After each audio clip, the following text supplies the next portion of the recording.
Hello, hello, hello. Happy Wednesday. It has been a while. I thank you guys as you're hopping on. My name is Dr. Carmen, as it says right there. I'm a licensed psychologist in the state of Florida, and I see adults ages 19 and up, and we work on things like anxiety, depression, performance stress, work stress, job stress, school stress, if you're in college. We also work on having a better relationship with yourself and those around you.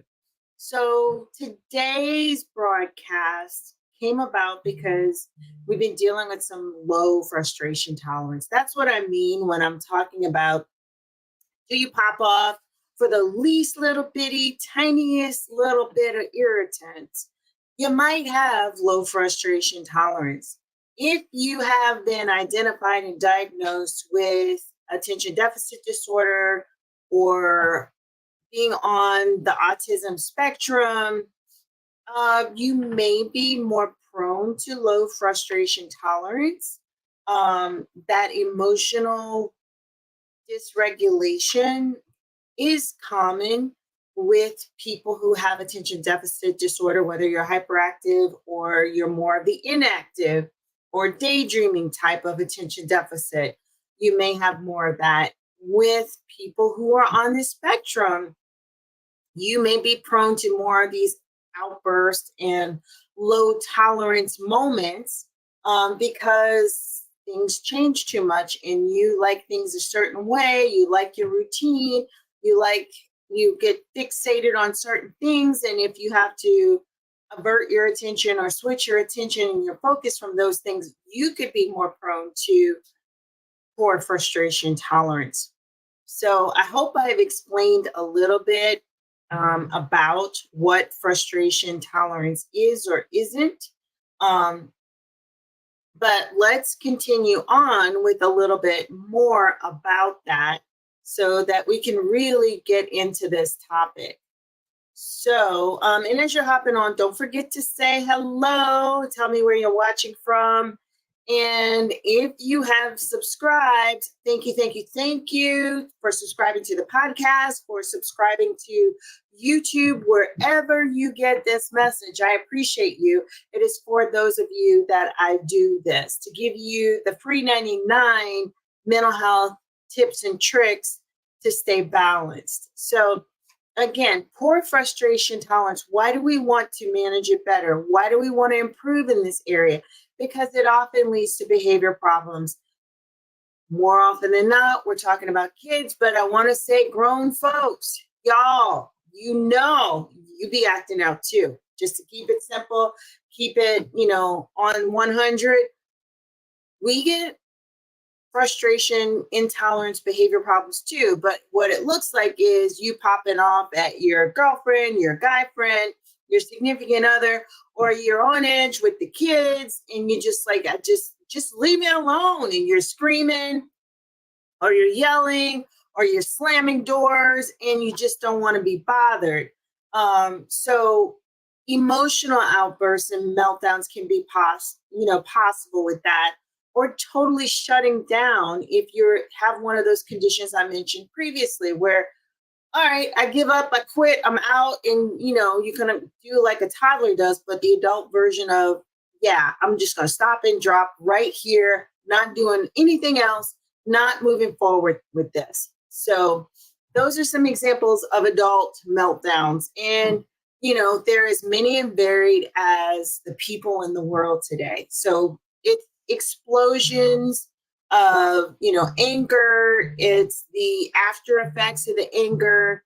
You might be dealing with poor self-esteem, difficulty meeting expectations. Sometimes you're dealing with, thank you for the love, I appreciate you.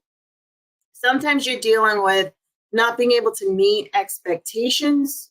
Some of you, especially those of you who may have ADD, you might be placing reasonably high expectations on yourself in a given circumstance or situation.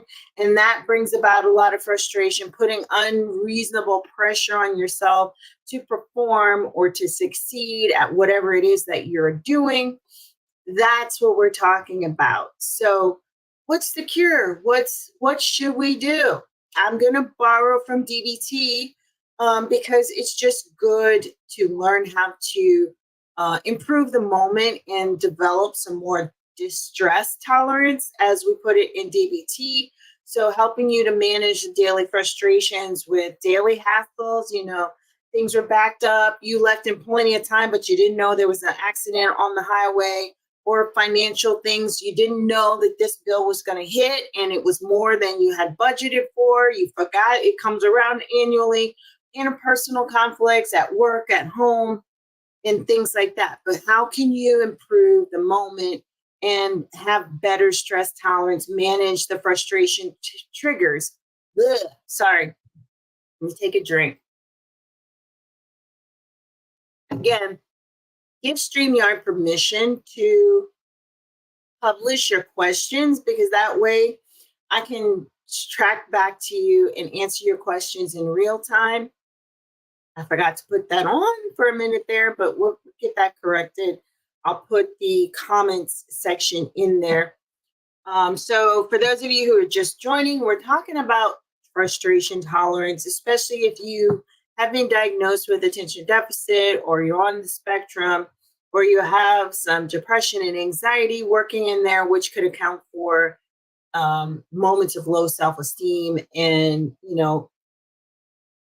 exorbitantly high expectations that might be stressful for you that you put on yourself. So let me know in the comments if that applies to you.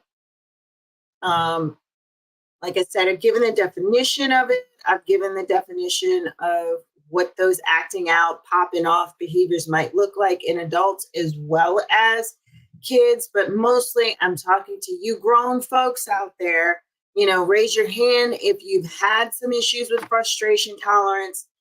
What you want to do is find a way to vent that out. Go to your trusted person, your bestie, your significant other, your sibling that has got your back, and say, this is what's happening, and I feel like I just want to scream. Am I doing the most? Am I being extra?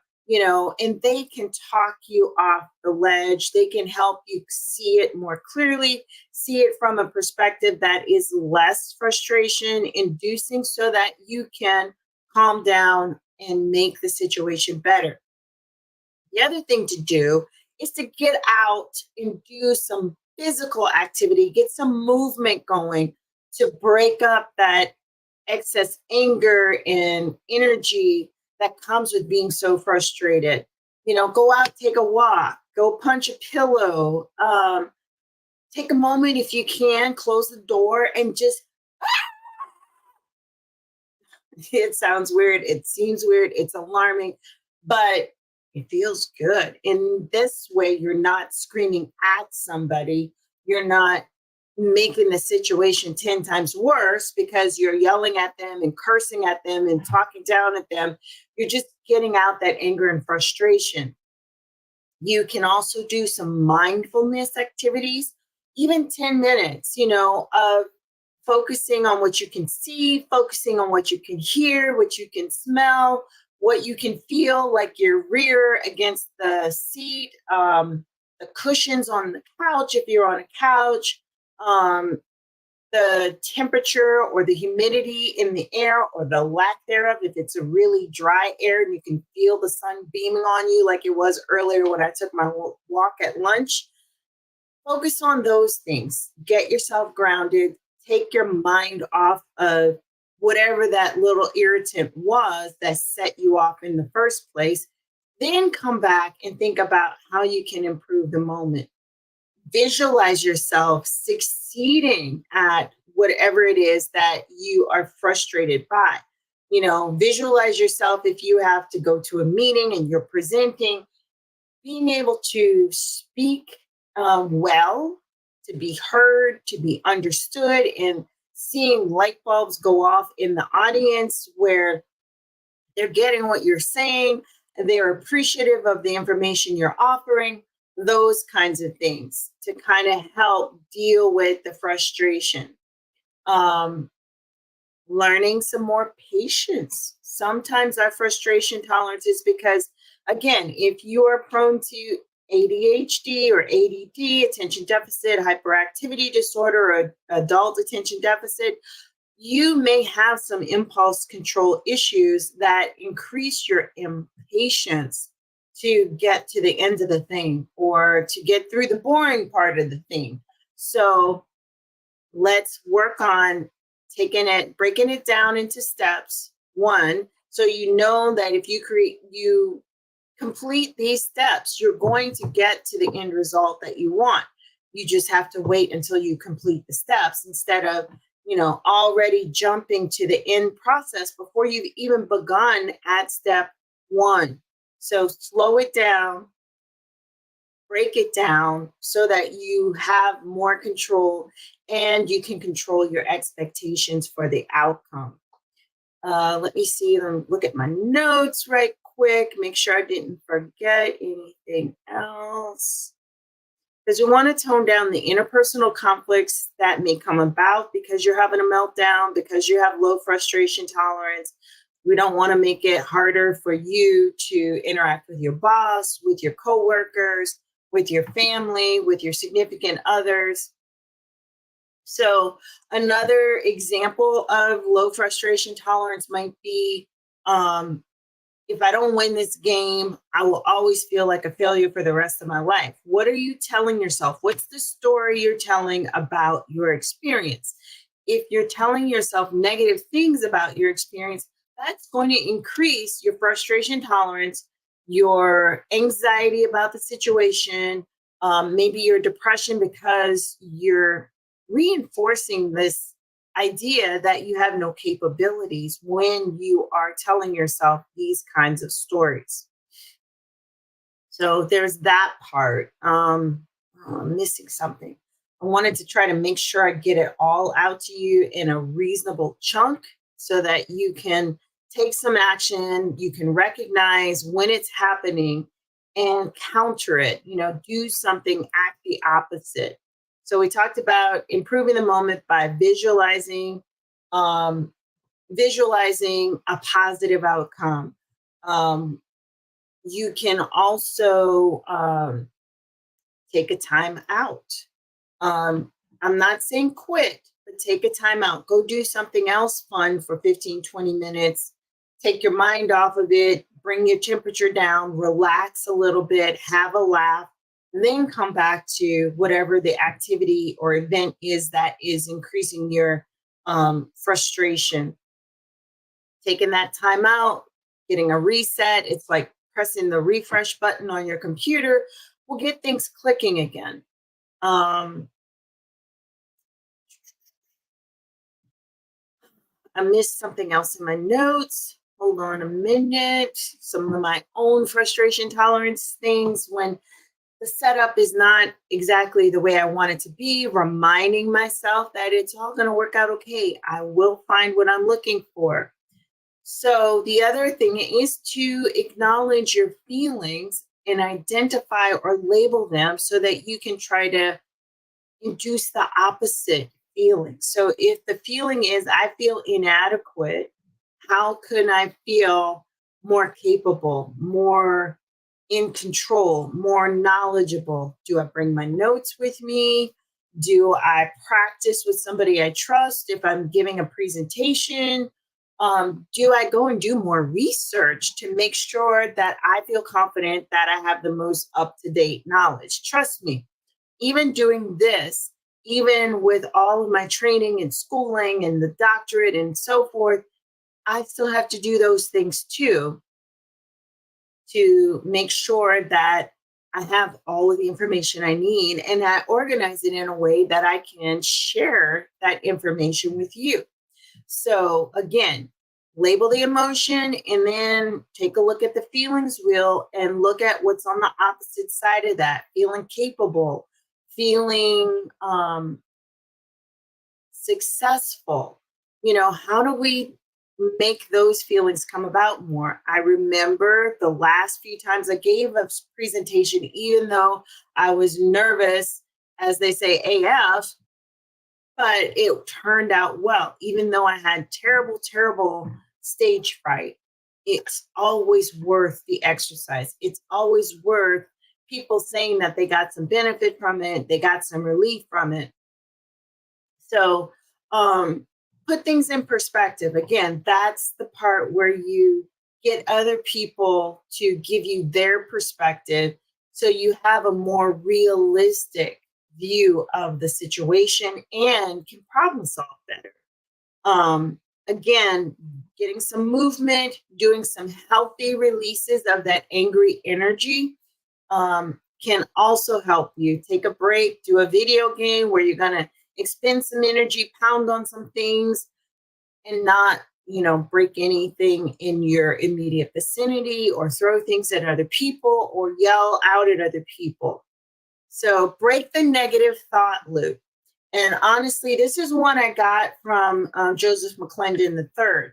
So part of breaking those neural loops, because we get this entrenched circuitry, like you're digging a rut, or when we used to have albums where they had the lines on the album, you get something like that in your neural pathways when you're constantly firing those same negative loops. It gets very entrenched. So we want to break the loop. And we have to do something like, stop, stop. I don't know about you, but that really interrupts any negative thinking loops I've got going on. My brain, my body is like, what the heck is going on here? And it's like, it really shifts the energy, it shifts the focus, and you can kind of step back and be an observer instead of so caught up in your life movie that you don't get anything done. So again, do some movement to break the neural loop and help you start to instead work on some healthier neural pathways. Like, I can get through anything for 15 minutes. This discomfort doesn't last forever. Or my favorite one is, the most distressing feeling only lasts for 20 minutes. So unless you keep tapping that neural loop, you only have to write it out for 20 minutes, folks. 20 minutes. We've been talking for almost 20 minutes now. It is not a long time in a 12 to 24-hour period to have a heavy, distressing feeling when you know the worst of it's going to be over by the time that this presentation is done. So try to break it up with some action and movement, even if it's just getting up and doing some jumping jacks or doing some yoga poses that open up your core and get things flowing again to try to change that negative loop. So do little things to practice more patience. So we were talking about that, building your self-esteem, building your confidence, building a history of success. So focus on the history that you're building of your success to prevent you from getting frustrated at one little aspect of what you're doing not being quite perfect. Refocus your energy. I've said this in so many different ways on this broadcast. Refocusing your energy into more positive things, into more relaxing things can also help you change the feeling to a more positive, productive feeling. And like I said, ask for help or space to vent. And finally, allow yourself and others some grace. Yeah, that person on the line on customer service was rude to you. Or the other day, I had somebody come to my door soliciting, and I said, I don't need that service. I've already got someone. And they're like, here, take it. For when you don't like that person so much anymore and you're ready to switch services. I could have been ticked off, after a long day to deal with a nasty attitude like that. But, that person obviously is not having a good day. Am I going to let that person's bad day ruin my day? Heck no. So give them some grace. Peace and blessings. I hope the rest of your day gets better. I'm just not the one. Give yourself some grace. If you are the one to put unrealistically high expectations on your performance or what you're doing, and instead of giving yourself grace to gradually approach the target, we call that successive approximation in psychology, which means basically the bullseye is whatever activity, behavior, thing you want to do. It could be giving a speech about anxiety. And as you're getting closer to doing that 25, 30 minutes talk on anxiety, you give yourself credit for getting closer and closer to target and being able to go through the speech all the way through without messing up, without being nervous, without stumbling over your words, and get a better and better performance each time that you practice. That's how you give yourself grace. You give yourself grace by giving yourself credit for all the steps that you're taking on the way to the final outcome. The final outcome. Do-do-do-do. Do-do-do-do. Yeah, in that minute where you can do your Rocky salute, it's like, I made it up here. Yo, Adrian, I made it. I did it. I'm the champ. You have to have that attitude.